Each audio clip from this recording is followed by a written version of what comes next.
Lucasfilm knew that people were going to have a problem with the Obi-Wan Kenobi series, so much so that they set a narrative before the show even came out. They had Moses Ingram go out there and say, I know there's going to be racist attacks on me. And then what do you know? When there was actual legitimate criticism and backlash to the Obi-Wan Kenobi series, we saw what the narrative became. The media came out there, Lucasfilm came out there, Disney Star Wars attacked the fan base once again. And this series split the fans, and so many people predicted it would. But I don't know if I thought the end result would be a hit piece from a mainstream media outlet that seems like it was written 3 or 4 years ago, attacking and naming me specifically.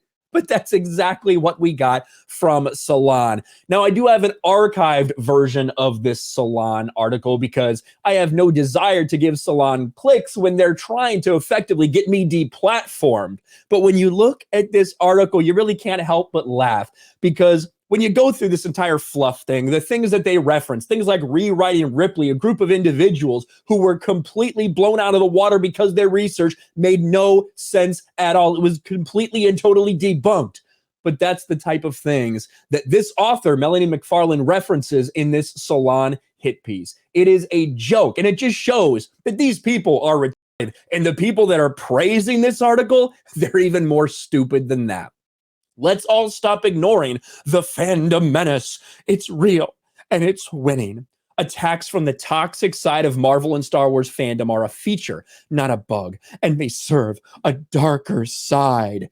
And then you have a picture here of the actress who's playing Miss Marvel, and of course, Moses Ingram, the actress who played Reva in the Kenobi series. The first thing is talking about a joke that Stephen Colbert made back in 2013 about Miss Marvel. Since this rant was brought to us by the Colbert Report, the audience understood it to be a bit. Nearly a decade later, another group of self-important white guys, like I mentioned earlier in the stream, it's funny how this article only talks about white men. This article does not mention any of the females that are, part of this YouTube sphere. Doesn't mention any of the black men that are a part of this YouTube sphere that are speaking out about the same exact things. No, it's only targeting the white men that don't like what they say. Isn't that interesting? Are railing against Kamala Khan's right to exist in the Marvel universe. The difference is they're not joking, even if some of them insist that they are. So even if some people say I'm joking, they're not. What a mind reader Melanie McFarlane is. And should we go and see what Melanie McFarlane's Twitter's looking like? Oh, I can't because she blocked me. Preemptively, she blocked me. She's gone completely protected on Twitter, apparently, even though I didn't say anything to her, even though I had no intention of saying anything to her. She goes out of her way. When she released this, I was not blocked. But then 12 hours goes by and she mysteriously blocks me, even though I had no interaction with her, didn't talk about her at all. What a fucking pussy. Gutless people these SJWs are. The actors are as varied as their motivations, you see. Well, you just said it's a bunch of white guys, so obviously we're not very varied, are we? Some engage in review bombing, as they did to Disney Plus's Miss Marvel hours after its debut, because it's an easy way to kick what they see as the SJW hornet's nest. Others camp out in Facebook groups. Who is using, listen, I actually might start a Facebook page because apparently there is a group of people out there that are still on Facebook. I never use Facebook, but maybe because you've told me there's so many people out there, maybe I'll make a Facebook group just for you, Melanie. I'll get big on Facebook just for you, just to piss you off. Obi-Wan Kenobi star Moses Ingram was the most recent target, and her harassment and Disney's response was widely reported. Not long before Ingram made her Obi-Wan debut, bigots piled onto newcomer Leah Jeffries when Disney announced she'd been cast in the new Percy Jackson series. This is so untrue, right? I think that that's specifically talking about me. I'm the only person I know that's been talking about the Percy Jackson series at all. And I criticize Rick Riordan, the author who described Annabeth Chase in the books as white, but since has gone down this woke road and it's saying, yeah, anyone can be Annabeth. It doesn't matter that I described her this way. It doesn't matter that I went out of my way to make sure you know she's a California blonde girl. No, it can be played by anyone. I go out of my way to not attack, especially child actors and actresses when it comes to stuff like that. But of course, this is writing their own narrative. All this is either directly or tangentially a decentralized web referred to as the fandom menace, a group of extremely online comic book and Star Wars zealots. Why, again, Star Wars is in quotes. It's like they did a word replacement thing or something with Star Wars. They did it right here too. Look at this shit. The parenthesis or the quotation Star Wars fandom. I do agree. Maybe they're referring to Disney Star Wars because, as we know, Disney Star Wars is not Star Wars. It's Star Wars in name only. Some of the trolls claim allegiance to that label. Others merely qualify for membership. So are we serious about what we're saying, or is it trolls? I'm confused. Even those who don't consider themselves part of it or decry their disturbing attack patterns may contribute to their success. Regardless of how they identify, each is a cancer cell in a larger amorphous hate blob descended from Gamergate and Comicsgate, injecting the fandoms of the most ubiquitous entertainment franchises in the world, mainly Marvel, Star Wars, or other Disney titles. This is a joke.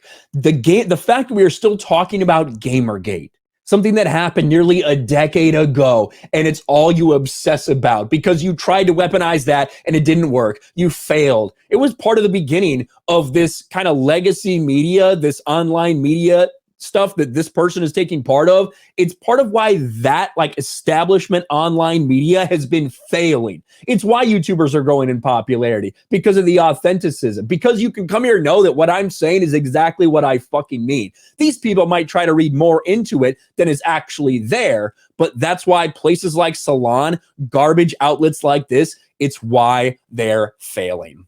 We boost the notion that the malignant actors within fandoms are limited to a small group that excels at being louder than the reasonable majority. We trust that by exposing each incident is enough, that the hatred towards the latest targeted actor will fade, which it usually does.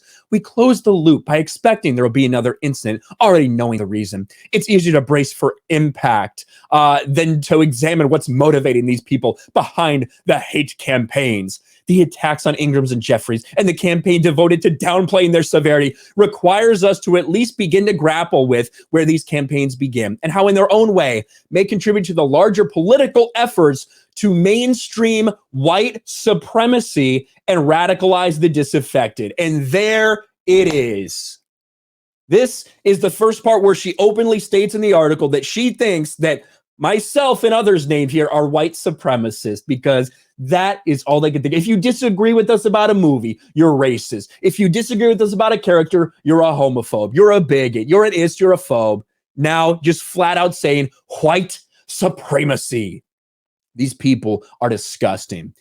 Geekdom went mainstream decades ago, but it's so commonly viewed through the filter of adolescent harmlessness. This is useful for the purposes of Facebook groups such as Christians Against Miss Marvel. Holy fuck, how much of a crossover do you think between people that are, watching some of my videos about Disney Star Wars and a boomer tier Facebook group called Christians Against Miss Marvel? You really didn't do your research, did you? The group's history, I'm not even going to talk about what Christians against Doctor Strange, Christians against Miss Marvel. Shut the fuck up. It's been Christians against Eternals, Spider-Man No Way Home. I don't think that these people fed posting have much to do with my channel. Just going to be honest with you. Laughing off things like this is simple. Review bombing is less so. Interesting you talk about review bombing. When you talk about review bombing for Miss Marvel, when there were more fake one-star reviews than there were other reviews. Articles like this, Miss Marvel gets review bombed on IMDb after Disney Plus premiere. Oh my gosh, it's so terrible. They talk about all these one-star reviews. They somehow fail to mention that it had 40% of them perfect 10-star reviews, which is an aberration, which makes no sense. Then they tried to say, well, it was just to combat the trolls. No, this is bullshit. The media decided to paint it one certain way, just like they did with Kenobi. When they said Obi-Wan Kenobi was getting review bombed on Rotten Tomatoes, you failed to mention that there was a legitimate campaign out there to give it fake positive reviews like this. Toxic fans are review bombing the series. Lots of problematic comments. I say we help the show out. Almost 5K upvotes over on Reddit, where people saying you should go positively review Kenobi to combat the trolls. But you don't talk about that. You only talk about review bombing when it suits you. What a fucking joke. On the surface, these two examples likely rate as annoying ploys to gain attention or take swipes at a giant media conglomerate, but they also serve as a distraction from the more dangerous problem posed by a handful of YouTube influencers, such as Geeks and Gamers or The Quartering, whose bread and butter is again, quote, Star Wars. Did anyone look at this? Did anyone edit this stuff for you? I don't think so. You should never let a woman just write an article, I'm just saying, without proofreading it. This should be proof of that. Successful review bombing efforts, in fact, provide influences where data point proving the rectitude of the complaints about diversity. And this is where they go to Rewriting Ripley, an extensively researched 2021 Medium post authored by Rewriting Ripley. We have talked about this Rewriting Ripley article many, many times before, and what a joke it was. They got laughed off the internet.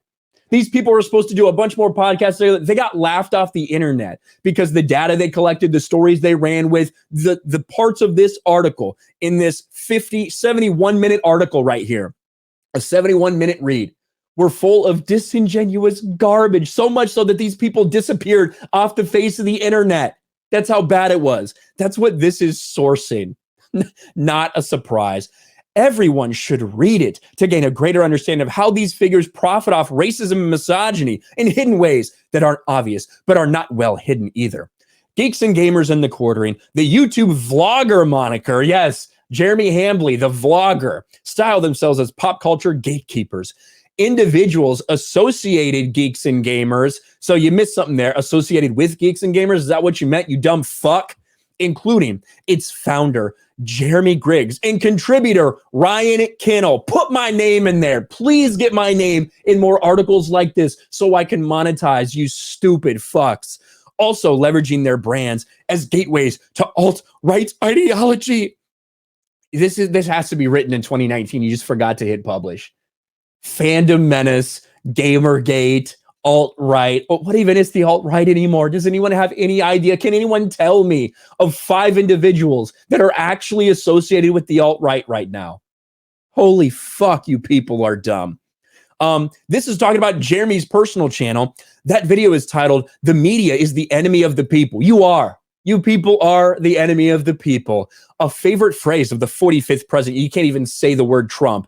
That has a history of being invoked by Joseph Stalin, as well as the Nazis in Germany during the First World War. I hate to stop and do a history lesson. For you, but there were no Nazis in Germany during the First World War. Maybe read up on your European history, Melanie. I would send you some articles, but you got me blocked. So very, very unfortunate. Of course, each of these men is sophisticated enough. Why, thank you. I'm not even wearing a shirt and tie or a collared shirt for that matter. I'm not even really wearing pants. But each of them is sophisticated enough in their approach to prevent running afoul of YouTube community guidelines. Instead of using slurs, they invoke terms like woke and rail against SJWs, ruining the, quote, Star Wars universe. What is this with the quote?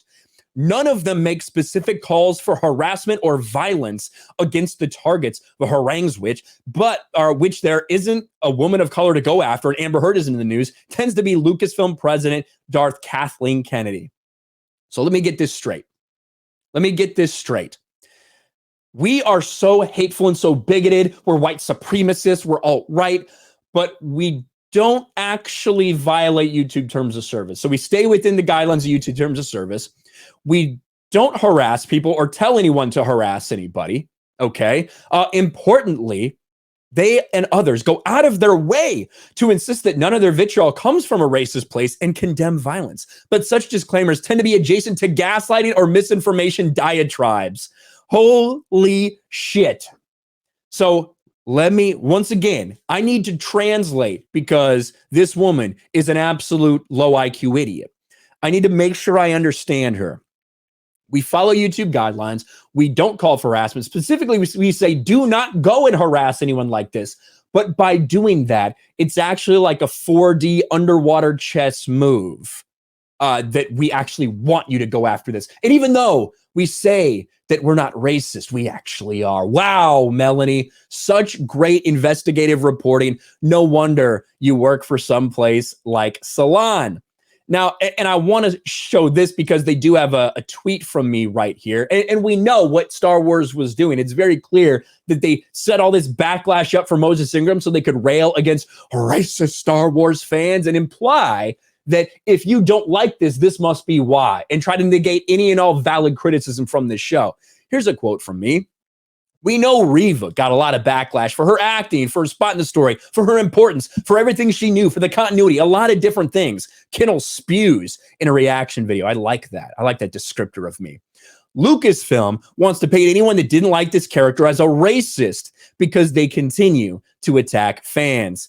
And then they try to talk about how much money we make. I wish that I got $18 per 1,000 ad views. That would be incredible. But anyway, you begin to understand why a few of these men, and mainly it's men, make it their job to pump out multiple videos a day. They get into talking about great replacement theory. They talk more about Gamergate.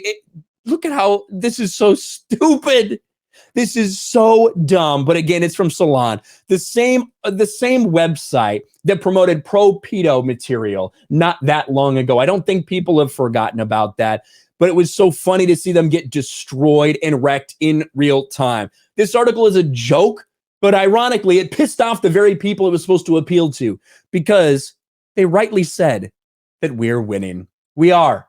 We are winning. We are winning this fight against Disney and waking people up. Is the fight anywhere close to over? Absolutely not. But we are gaining ground each and every day. More people are waking up to the garbage that people like Disney are putting out there, and more people are seeing right through the lying mainstream media that's trying to defend them. So yeah, you know what? I guess if I hated me, I'd be pretty upset about this article too, because it says the things they wanted to say, the garbage bullshit that's in there, but it also accurately says that we're winning. That's why they're so upset.